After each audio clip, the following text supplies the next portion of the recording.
धार्मिक ग्रंथों के अनुसार शालिग्राम जी विश्व के पालनहार श्री हरि विष्णु का विग्रह स्वरूप है। ये काले रंग के गोल चिकने पत्थर के स्वरूप में होते हैं। इन्हीं के साथ तुलसी जी का विवाह हुआ है। हिंदू धर्म को मानने वाले ज्यादातर लोगों के पूजा स्थान पर शालिग्राम जी स्थापित होते हैं। मान्यता है कि जिन घरों में नियम पूर्वक शालिग्राम जी की पूजा की जाती है, वहां पर हमेशा भगवान विष्णु की कृपा बनी रहती है। इन्हें घर में रखकर नियमित रूप से पूजा करने से आपको कई तरह की परेशानियों से छुटकारा मिलता है। साथ ही घर में सुख समृद्धि आती है। तो आज जानते हैं भगवान विष्णु के शालिग्राम रूप के बारे में कुछ रोचक तथ्य। शालिग्राम भगवान विष्णु के विग्रह रूप को कहा जाता है। ये नेपाल के गंडक नदी के तल में पाए जाते हैं। यहाँ पर शालग्राम नामक स्थान पर भगवान विष्णु का मंदिर है, जहाँ उनके इस रूप का पूजन होता है। कहा जाता है कि इस ग्राम के नाम पर ही उनका नाम शालिग्राम पड़ा। पुराणों में 33 प्रकार के शालिग्राम भगवान का उल्लेख है, जिनमें से 24 प्रकार के शालिग्राम को भगवान विष्णु के 24 अवतारों का प्रतीक मानते हैं। जैसे यदि शालिग्राम का आकार गोल है तो उसे भगवान का गोपाल रूप माना जाता है। वहीं मछली के आकार के लंबे शालिग्राम मत्स्य अवतार का प्रतीक हैं। इसके अलावा कछुए के आकार के शालिग्राम को विष्णु के कच्छप या कूर्म अवतार का प्रतीक माना जाता है। पुराणों के अनुसार जिस घर में भगवान शालिग्राम होते हैं, वह घर समस्त तीर्थों से भी श्रेष्ठ है। इनके दर्शन व पूजन मात्र से ही समस्त भोगों का सुख मिलता है।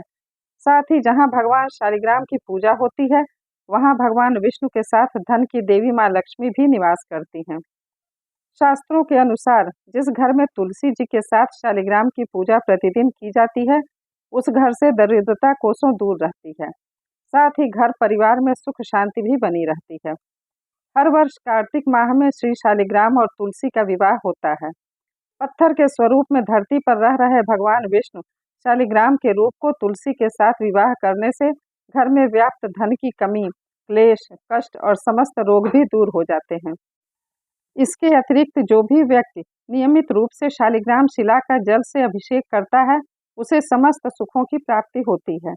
शालिग्राम को तुलसी के साथ रखने के साथ ही घर के किसी पवित्र स्थान या मंदिर में भी स्थापित कर सकते हैं, जहां आप शालिग्राम की विधिवत पूजा कर सकें।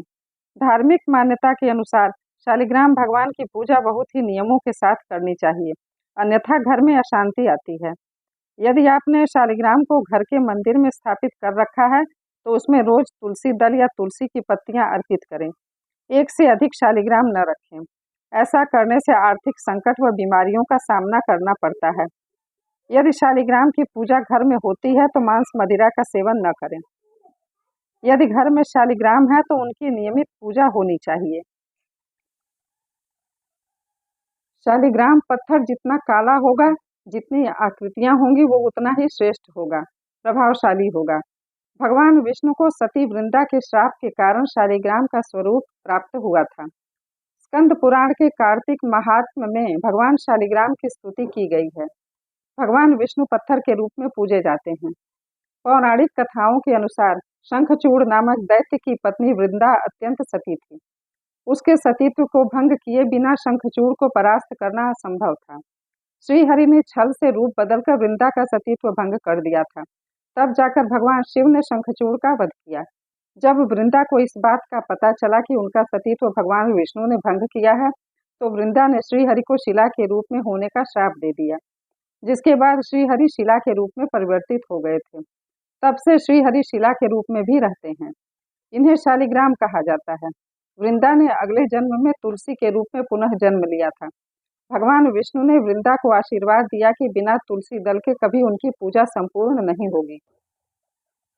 हे प्रभु, हे श्री हरि, जिन जिन लोगों ने ये कथा पढ़ी और सुनी, उन सभी के ऊपर, उनके परिवार पर अपनी कृपा हमेशा बनाए रखना।